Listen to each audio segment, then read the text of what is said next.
comment आउनु सबभन्दा राम्रो कुरा हो किनकि तपाईले यो अहिले चाहिँ धेरै मान्छेहरूले यो सोच्नुहुन्न जस्तो लाग्छ मलाई चाहिँ मैले कुनै पोस्टमा गएर कमेन्ट गर्छु भने त्यो जो अथर हो अथवा जो कन्टेन्ट क्रिएटर हो त्यसले हेर्दैन भन्ने लाग्छ कि के हो मलाई थाहा छैन उहाँहरूले यसै पोस्ट गरिरहनुहुन्छ कमेन्ट गर्नुहुन्छ तर उहाँहरूले के भनिदिरहनु भएको छ भने त्यो मान्छेलाई फिडब्याक दिइरहनु भएको हो र हामी सामान्यतया चाहिँ पहिले जमानामा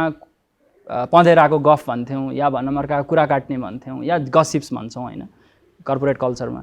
त्यसले सबभन्दा फाइदा कसलाई गर्छ भन्दाखेरि जो कन्टेन्ट क्रिएटर हो या जो सम्बन्धित व्यक्ति हो त्यसलाई फाइदा हुन्छ किनकि उसले त्यहाँबाट गल्ती भइरहेछ भने करेक्सन हुने ठाउँ पाउँछ त्यो यस्तो इन्स्ट्यान्ट फिडब्याक हो नि त्यो तपाईँ जस्तो 24 घण्टाभित्रमा तपाईँले फिडब्याक पाउनुहुन्छ त्यो फिडब्याकले गर्दा तपाईँले भोलि लिने जुन एक्सनमा जो सोचिरहनु भएको हुन्छ नि भोलि यो गर्दैछु भनेर त्यो कुरामा तपाईँले सचिने मौका पाउनुहुन्छ यदि सचिनु पर्ने छ भने किनकि तपाईँले नि एनालाइज गर्न पाउनुहुन्छ नि डेटा धेरैवटा आएपछि त डेटाको एनालाइज गर्नुहुन्छ तपाईँले